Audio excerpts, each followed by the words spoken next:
ஆனா இன்னைக்கு நான் நடிகனா வரலையே. நான் நடிகனாங்கிறதுனாலயோ அதுக்கு நீங்க காட்டுற அன்புக்காகவே அதை தப்பா பயன்படுத்துறதுக்கு நான் வரல. கொஞ்சம் திறமை இருந்தது, அதை வளர்த்தது நீங்க. நேரம் செலவழிச்சு படம் பார்த்தது நீங்க, காசு கொடுத்தது நீங்க.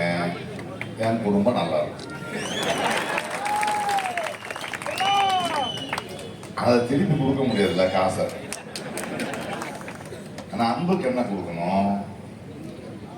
இன்னைக்கு தங்கச்சி பாடிட்டு இருந்தாங்க, ரொம்ப சந்தோஷமா இருந்தது. கலைஞனா ஒரு கலை, ஒரு பாடல், ஒரு கலைஞனுங்கிற பேர் இருக்குல்ல, அது வெறும் என்டர்டெயின்மெண்ட் இல்ல. இப்பேற்பட்ட மேடைகளுக்கும் அது பயன்படணும். ஒரு கலைஞனுங்கிறவன் ஒரு சமுதாயத்தினால உருவாக்கப்பட்டவர் தான் வரணும்.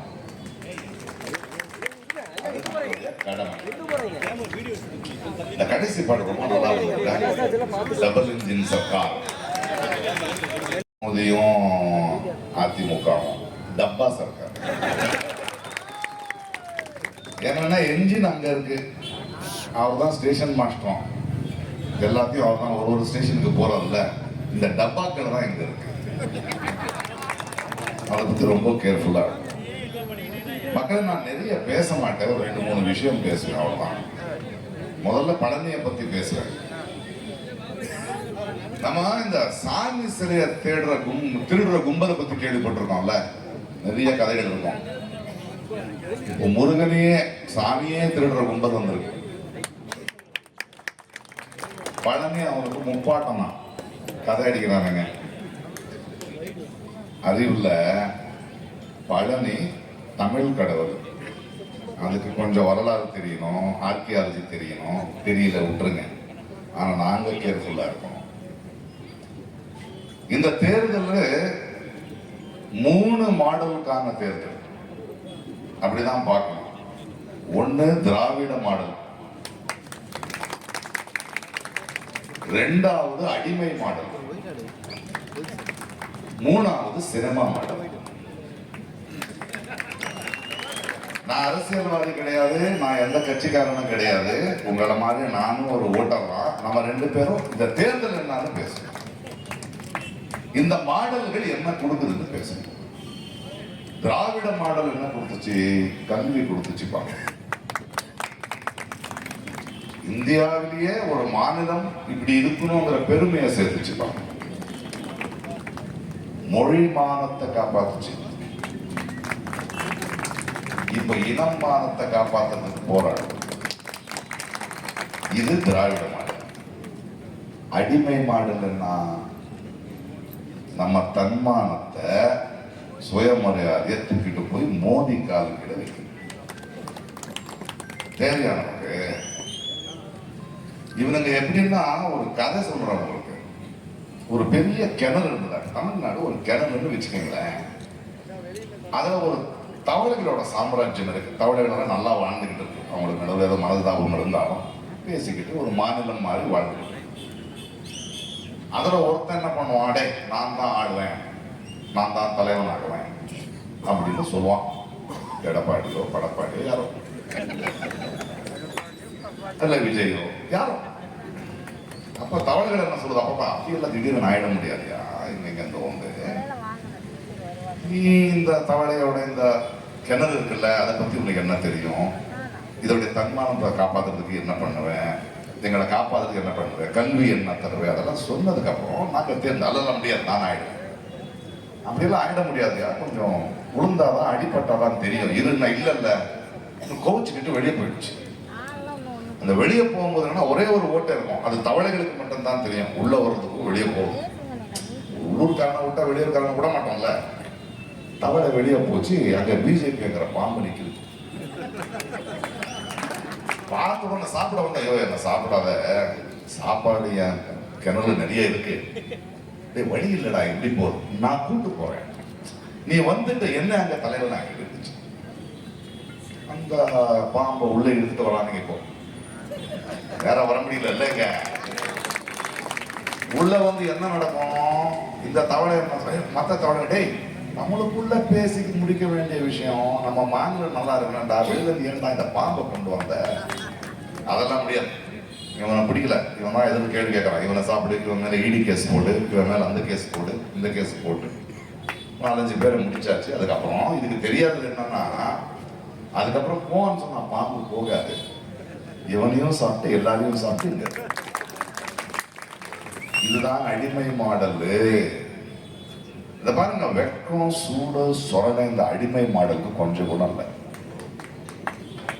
மகளிர்களை பத்தி அந்த உரிமையை பத்தி ஒரு சட்டம் எடுத்துட்டு வரணும்னு திடீர்னு நேற்று நான் வந்து நம்மளுடைய எம்பியை கேட்டேன், எங்க போயிட்டு இருக்கேன், நான் மதுரை வரல, திடீர்னு கூப்பிட்டு இருக்காரு மன்னர், என்னன்னு போகலாம்.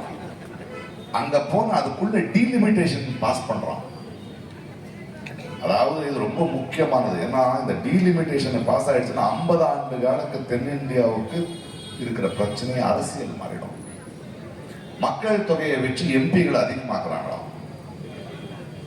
அதை பத்தி உங்களுக்கு தெரியும். மக்கள் தொகையை வச்சு பெரும்பான்மையை வச்சு நீங்க பண்ணலாமா? பெரும்பான்மை தான் உண்மைனா உண்மை, அதை மேலதான் எல்லாம் தீர்மானிக்கணும்னு அண்ணா அன்னைக்கே சொன்னாரு. அப்ப மயில் இல்லடா பறவை, தேசிய பறவை, காக்கா தான் ஆகணும். உங்களுக்கு பெரும்பான்மை இருந்தா அரசியல்ல ஜெயிக்கலாம், ஆட்சி பிடிக்கலாம், அது வரைக்கும் தான் பெரும்பான்மை. அதுக்கப்புறம் இந்த பெரும்பான்மையை தாண்டி சமத்துவம், சகோதரத்துவம், அதை பத்தி பேசணும். இவங்க பெரும்பான்மை தான் பேசுவாங்க. நான் எதுக்கு சூடு சொரணை இல்லாம பேசுறேன்னா, இந்த எடப்பாடியோ இந்த மற்ற கட்சிகள் இருக்காங்கல்ல, இந்த அடிமை மாடல் தமிழ்நாட்டுக்கு துரோகம் நடந்துகிட்டு இருக்கு. தேர்தல் நேரத்துல எவ்வளவு தைரியம் இருந்தா அவன் பண்ணுவான், வாய் மூடிக்கிட்டு நிக்கிறாங்க பாருங்க. இந்த மாடல் நமக்கு தேவையா?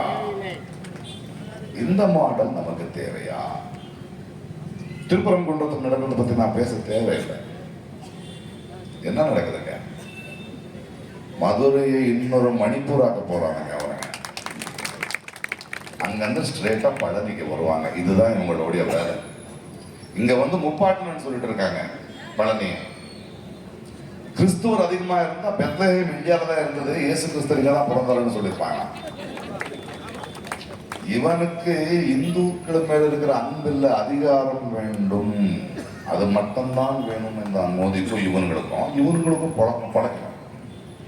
இதுக்கான பதில் நீங்க கொடுக்க வேண்டியதா ஒரு தேர்தல். இது சினிமா மாடல்னு ஒண்ணு இருக்கு. ஒரே சினிமால காசு சம்பாதிச்சிடலாம்ப்பா, பெரிய ஹீரோ ஆயிடலாம், ஸ்டார் ஆயிடலாம். சினிமால ஓகே. ஒரு சினிமாக்குள்ள நீ டாக்டர் ஆகலாம், இன்ஜினியர் ஆகலாம், முதல்வர் கூட ஆகலாம். அரசியல் அப்படியே முதல்வர் ஆயிடுங்க. நீ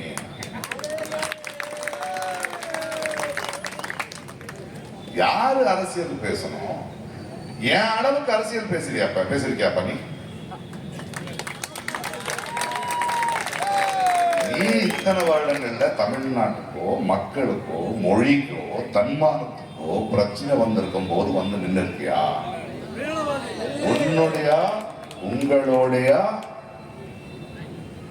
உங்க மேல மக்கள் வச்சிருக்கிற நட்பு, அன்பு, திறமைக்கு அரசியல் இல்லை. அதை பயன்படுத்துறீங்க.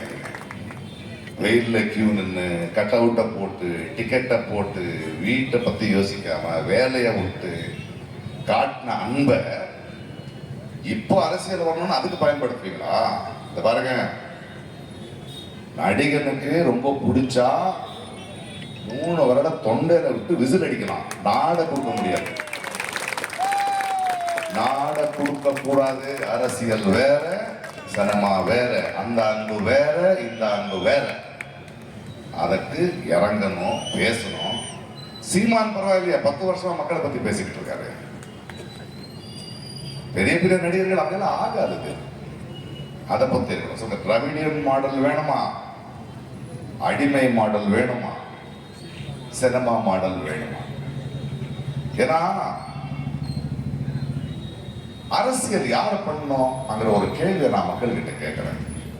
என்னை பொறுத்த வரைக்கும் அரசியல் மக்கள் நாம பண்ணணும், ஜெயிச்சவங்க வேலை பார்க்கணும். ஆனா அந்த இந்தியாவில் ஜெயிச்சவங்க அரசியல் பார்த்துக்கிட்டு இருக்காங்க, நாம வேலை பார்த்துக்கிட்டு இருக்கோம். அதை மாற்றணும். நம்ம அரசியல்னா யாரை தேர்ந்தெடுக்கிறோம், யாரை தேர்ந்தெடுக்கிறோம். இந்தியாவோட அரசியல் என்ன, இன்னைக்கு எதுக்கு தமிழ்நாடு எதுக்கெல்லாம் நிக்குது, அதுக்கு யார், எந்த அணி நம்மளோட நிற்கும், தமிழுக்காக துடிக்கும், அதை யோசிக்கணும். கடைசியா ஒரே ஒரு வார்த்தை சொல்றேன், இது ஏதோ அதிமுக அணிக்கும் டிஎம்கே அணிக்கும் நடக்கிற தேர்தலா இல்ல.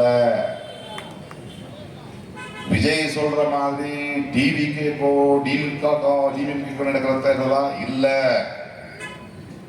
இது ஒற்றுமைக்கும் பிரிவினைக்கும் நடுவுங்க.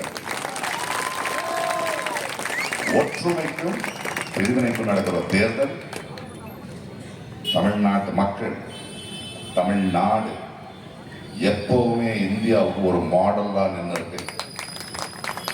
எதை திணிக்கும் போது இந்தியை திணிக்கிட்டோம், நீட்டு திணிக்கிட்டோம், எதிர்த்து நிக்கணும்.